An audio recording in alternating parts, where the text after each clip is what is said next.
테슬라는 전기차의 주도주죠. 이 주식시장은 테슬라가 결국은 미래 자동차 시장을 그래도 주도하고 지배한다라고 지금 판단을 하고 있는 겁니다. 저는 2020년 5월 달에 테슬라 주가가 제가 얘기하고 나서 거의 5배 올랐을 때 밸류에이션을 보니까 너무 비싼 거예요. 테슬라에 대한 지나친 기대감이 약간 거품을 만들었다고 생각합니다. 그 지나친 기대감이 뭐였냐면요.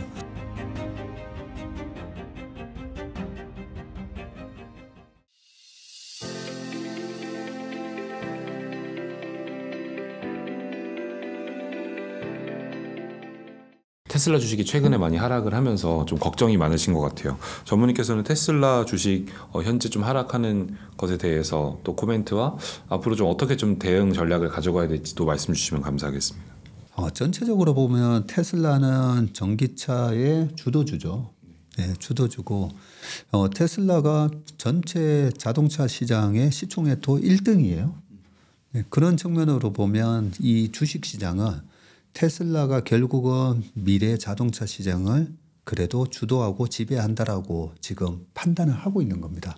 주가가 반토막이긴 하지만 고점 대비. 자, 그러면 앞으로의 테슬라에 대한 저의 생각은 어떠냐면요. 저는 2020년 5월 달에 이번 상승에서는 테슬라가 과거에 애플, 아마존과 같을 거다라고 말씀을 드리면서도 테슬라 주가가 제가 얘기하고 나서 거의 5배 올랐을 때 밸류에이션을 보니까 너무 비싼 거예요. 그래서 또 일부 3분의 1 팔았습니다라는 메시지도 드리기도 했었는데요. 자, 테슬라에 대한 그때 당시에 400불 가고 했던 그런 모습에서 보면 테슬라에 대한 지나친 기대감이 약간 거품을 만들었다고 생각합니다. 그 지나친 기대감이 뭐였냐면요. 2030년도에는 테슬라가 2천만 대를 판매할 거다라고 가정을 해놨어요. 그러면 전 세계에서 팔리는 자동차 숫자가 8천만 대 정도인데 8천만 대에서 2천만 대면 시장 점유율 25%잖아요. 지금 도요타 4년 연속 1등하고 있는 도요타가 몇 대 파는지 아세요? 1100만 대 팔아요. 도요타 1등이 1100만 대, 그리고 2등 폭스바겐이 900만 대. 그 정도 수준인데 테슬라가 전기차만 하잖아요. 전기차만 하는데 어떻게 2030년에 2천만 대를 팔지? 그래서 저는 그 어썸션 가정이 이거는 너무 잘못됐는데 전체 8천만 대 글로벌한 자동차 시장에서 그러면 중국 시장에서 차가 몇 대 팔리는 줄 아세요? 엄청 많이 팔릴 것 같은데. 네, 중국에서 공부하셨잖아요. 이건 찍어서라도 한 3천만 대? 그래서 중국의 전 세계 자동차 판매 시장 1등 맞습니다. 1등 맞는데 2,300만 대 작년 기준으로. 그러면 2,300만 대 정도면 그런데 중국에서 테슬라도 팔리긴 하지만 중국에 지금 BYD 뿐만 아니라 리오토, 샤오펑 많죠. 중국이 지금 전기차 시장이 구조조정을 겪긴 해도 어쨌든 중국에서 제일 많이 팔리는 자동차는 중국 업체일 거예요. 유럽에서 제일 많이 팔리는 자동차는 독일 업체일 거고요. 그런 식으로 생각을 해보면 중국 시장이 8천만 대 시장에서 2천만 대 이상 해서 25% 이상이에요. 전 세계 자동차 시장에. 미국이 한 1,500만 대, 유럽이 한 1,100에서 1,300만 대. 그 중국 시장을 제외하고 테슬라가 2천만 대를 판매한다는 것은 죽었다 깨어나도 그거는 2030년도에 불가능한 숫자고요. 그런 측면에서 지금 블룸버그의 컨센서스가 860만 대? 그 정도로 테슬라가 2030년도에 한 800에서 900만 대 판다라고 지금 떨어져 있어요. 그러다 보니까 그 전에 2천만 대를 생각하고 주가가 올랐던 게 거품이었던 거죠. 네, 그런 상황에서 지금 거품이 꺼지고 있는데 거기다가 2030년 되면 내연기관차는 이제 아예 못 파는 거 아닌가요 했더니 유럽에서 그걸 슬쩍 연장을 해버렸어요. 그러면 이걸 왜 연장을 했을까 생각해 보시면요. 유럽 특히나 독일은 환경에 대해서 가장 이렇게 신경을 쓰는 나라이기는 합니다. 대체 에너지 이런 것도 잘 돼 있고요. 그런데 전기차 분야에서 중국이 너무 빠르게 따라오고 있는 거죠. 이러다가는 내연기관차로서 글로벌하게 가장 최강의 경쟁력을 가졌던 이 부분이 망하는 거 아닌가? 독일 경제에 크게 타격을 입힐 수가 있는 거죠. 그런 측면에서 약간 슬로우 다운 하고 있죠. 규제를 전기차를 반드시 써야 돼 하고 했던 그 규제를 풀고 있고요. 그 강력하게 했던 그 규제 전기차를 써야 되는 규제를 느슨하게 가져가고 있고 보조금도 지금 각국에서 빠르게 보조금을 줄이고 있어요. 그렇죠? 그런 부분 등등 하면서 우리가 생각했던 2030년이면 무조건 전기차로 바뀐다. 이것도 좀 바뀌었고요. 그런 차원에서 테슬라의 주가는 아까 차트 지금 보여드렸던 것처럼 저는 이렇게 쐐기형 모습을 만든다고 보고요. 그 구조 조정이 일단락이 되면 결국은 살아나는 1등이 또 먼저 치고 올라갑니다. 네, 그 1등이 먼저 치고 올라갈 때에 하나의 시그널은 분기 영업이익이 회복되는 거예요. 그래서 2019년부터 2020년, 21년까지 테슬라 주가가 그렇게 크게 올라갈 때는 19년도에 테슬라의 순이익이 흑자 전환을 했었거든요. 그 흑자 전환 모멘텀이 있었고 영업이익률이 16.8% 전 세계 어떤 자동차 회사도 기록하지 못하고 있는 영업이익률을 내면서 전 세계의 자동차 회사 시가총액을 더한 것보다 더 높게 주가가 갔었다가 그 여러 가지 좀 지나친 기대감에 의한 주가의 거품이 빠진 거고요. 그 거품이 빠지면 우리가 다이어트하는 효과가 있는 거예요. 사람들도 몸이 가벼워지면 훨씬 더 이제 다시 잘 뛸 수가 있잖아요. 그런 다이어트하는 효과로 주가가 지금 이제 싸져 있는데 영업이익률이 회복을 언제 할지는 모르겠습니다. 솔직히. 모르겠는데 테슬라의 최근의 정책을 보면 일단은 우리는 마켓시어를 잃지 않겠다. 그러면서 공격적인 가격 인하했잖아요. 네. 공격적인 가격 인하 때문에 영업이익률이 훼손이 되더라도 우리는 일단은 마켓시어를 일단은 무조건 늘린다. 그런데 마켓시어를 늘리면 애플의 사례에서 테슬라의 미래가 좀 보이거든요. 애플 보면 여전히 하드웨어 전화기에서는 삼성하고도 중국하고도 계속 경쟁을 하잖아요. 그런데 실적 발표에 보면 그 서비스 매출은 되게 높아요. 영업이익률도 좋고 그 앱스토어에서 발생하는 그 앱을 만들어서 애플 앱에다가 올려놓으면 그냥 수수료를 30-40% 떼먹잖아요. 네, 그런 모델이 지금 테슬라가 구축하고 있는 그 구독 서비스인 거잖아요. 그런 측면에서 자율주행에서도 가장 빠르게 앞서가 있고 또 앨런 머스크가 구축해 놓은 여러 가지 인프라가 있어요. 그 중에 하나가 저궤도 위성이죠. 네. 테슬라를 타면 어느 지역에 분쟁 지역을 가던 그 나라에 우크라이나 전쟁 같은 상황이 터져도 테슬라는 저궤도 위성을 통해서 통신을 할 수 있다. 이런 게 가능한 거죠. 거기다가 옵티머스라는 로봇 개발도 하고 있잖아요. 그래서 테슬라 자체가 나중에 범벌비나 옵티머스처럼 여러 가지 로봇의 기술이 정착될 수도 있고 그런 미래를 생각하면 저는 내년이 될지 모르겠지만 이 테슬라의 주가 바닥을 잘 노려야 된다. 그리고 테슬라를 장기적인 안목으로 나는 장기 투자를 하기 위해서 매달 모아갈래요라고 생각하셨던 분은 주가가 빠지면 빠질수록 너무 겁내지 마시고 계속 주식을 모아가도 되지 않을까 저는 그런 생각을 합니다. 그래서 초보자 분들은 매달 모아가시고요. 좀 이제 선수 영역에 있으신 분들은 5개월 이평선을 강하게 뚫고 올라오는 그런 모멘텀이 있을 때 딱 분기 실적도 영업이익률이 치고 올라온다. 지금 컨센서스는 2024년도에 다시 10%를 회복한다라고 돼 있어요. 그런데 이 컨센보다 안 나오면 주가가 또 빠지는 거거든요.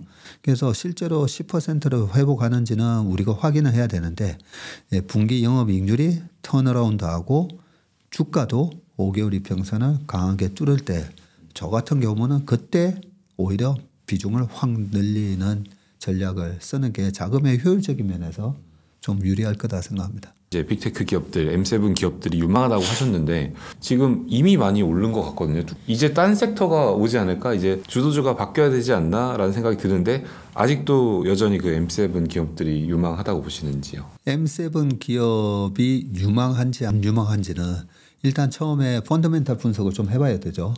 그 펀더멘탈 분석에서 우리가 확인해야 될 거는 뭔가 크게 탑라인을 우리는 중요시합니다. 그 탑라인이 재무제표에서 손익계산서에서 제일 위에 뭐가 오죠? 매출부터 시작하잖아요. 그래서 탑라인 성장 이런 얘기를 많이 하거든요. 그러면 탑라인이 성장하는가? 그래서 빅테크 기업들 실적 발표할 때마다 일단 매출 YOY 증가가 어떻게 됐나 보는데 최근에 이 M7 종목들 보면 YOY 증가율이 다 2자릿수 이상이에요. 이런 고물가 상황에서 물가가 올라간 부분을 제품에다가 다 전가시키는구나. 그러면 예를 들어서 넷플릭스 뭐 1,000원이 올랐어요. 10,000원 하다가 11,000원 됐어요. 그러면 안 볼 겁니까? 보잖아요. 그냥 애플 한번 볼까요? 네, 시가총액 1등이었다가 지금 2등이지만 애플의 아이폰이 처음에 나왔을 때 60만 원대였어요. 지금 벌써 150만 원대까지 올라갔는데 계속 사잖아요. 새로운 거 나오면 또 사죠. 네, 그 물가 상승을 다 전가시킬 수 있잖아요. 그런 식으로 매출 성장이 왜 중요하냐면 예전에 저희 아버지가 그 일하셨던 회사는 섬유 양복 만드는 회사였는데 92년도에 부도 났어요. 왜 부도 났냐면 그때 부도가 났던 아니면 한 몇 년 뒤에 부도가 났던 옛날에도 30만 원이었고 지금도 3, 40만 원짜리 양복이 여전히 똑같은 품질의 양복들이 많아요. 네, 20년 지나서도 저는 양복 사러 갔다가 30만 원대 샀어요. 그런 것처럼 우리가 매출의 그 판매 가격에 물가 상승을 전가시키지 못하는 기업은 그러면 절대 핵심 우량 기업이라고 할 수가 없습니다. 그러면 매출 성장이 물가 상승을 비트할 수 있는 기업이어야 되고 두 번째는 그런데 이놈 저놈 다 만들어요. 이놈 저놈 다 만들면 뭐가 박해지냐면 마진이 박해지죠. 왜냐하면 저기서는 더 싸게 파는데 이러면서 찾아가니까. 그래서 절대 경쟁자가 많아서는 안 됩니다. 그런 식으로 애플의 경쟁자, 그런데 앱스토어의 경쟁자는 구글 플레이스토어가 하나 있고 그죠? 애플의 아이폰에 대한 절대적인 충성을 생각을 해보면 애플 아이폰 쓰시는 분들은 뭐 계속 내년에도 내후년에도 계속 아이폰 쓰실 거잖아요. 네, 대체제가 없는 거예요. 자, 그런 측면에서 대체제가 없으면 말 그대로 높은 영업이익률을 유지를 할 수가 있습니다. 네, 그런 측면에서 지금 그 M7 종목들 그 영업이익률을 살짝 한번 보여드리면요. 자, 보시는데 지금 빅5 OPM 추인데요. 애플, 마이크로소프트, 알파벳, 엔비디아, 메타 보시면 2024년 전체적으로 그 아직 실적이 완전히 다 안 나온 기업들이 또 있는데 애플이 한 30%, 마이크로소프트가 43%, 네, 알파벳이 35%, 엔비디아 55%, 메타 36% 이래요. 영업이익률이 어마어마한 거죠. 자, 이렇게 영업이익률이 어마어마한데 최근에 이 M7 종목에서 탈락한 주식이 하나 있어요. 테슬라. 네, 테슬라 탈락을 했잖아요. 테슬라의 영업이익률이 2022년도에 16.8% 기록했다가 작년에 뚝 떨어져서 9.2 기록했어요. 반면에 최근에 이제 현대차 주가 잘 나갔는데 현대차가 9.4, 기아가 11%. 이렇게 영업이익률이 올라오면서 테슬라 지금 보시는 테슬라 주가 보시면 지난번에 414를 갔었는데 테슬라 주가가 계속 이렇게 고점이 낮아지고 있어요. 물론 저점도 높아지고는 있지만 이렇게 주가가 다른 빅7 종목에 비해서 주가가 반토막 수준에서 못 올라가는 이유가 영업이익률이 떨어졌기 때문이다. 그리고 영업이익률이 10%도 안 되잖아요. 그러면 소위 그런 거죠. 너가 M7에 그 감이 끼려고 예, 영업이익률이 10%도 안 되는 주제에 예, 그렇게 취급당하는 거예요. 그러니까 미장이라고 다 주가가 좋지는 않다 그랬잖아요. 이런 식으로 영업이익률이 훼손이 돼서 그런 겁니다. 그런데 반면에 아까 보셨던 미국의 다른 기업들은 영업이익률이 30%, 40% 이렇게 유지가 되기 때문에 그런 기업들을 보면 주가가 어떤 특징을 가지는지 보여드릴게요. 그래서 이 미국의 이 빅테크 기업들은요, 초보자분들하고 그다음에 좀 중급자, 상급자분들 매매 전략이 좀 달라도 됩니다. 초보자분들은 미국 빅테크 기업들은 그냥 저는 just keep buying, 그냥 사시면 돼요. 계속. 왜냐하면 지금 왼쪽에 보시는 차트가 마이크로소프트 차트고요. 연봉 차트입니다. 그리고 오른쪽이 애플 연봉 차트인데 마이크로소프트 차트 보면 2012년부터 보면 전부 양봉이죠. 딱 2022년도에 페드의 금리 때문에 음봉 한번 기록하고 5년 이평선에 딱 걸쳤다가 그러고 또 올라가잖아요. 그래서 페드가 준 선물이었죠. 왜냐하면 5년 평균값에 살 수가 있는 기회를 줬었으니까요. 그래서 이런 미국의 핵심 우량 기업은 그냥 계속 사모시면 됩니다. 네, 매매에 자신이 없으시면. 애플 주식도 마찬가지고요. 그런데 약간 내가 이제 중고수가 됐다.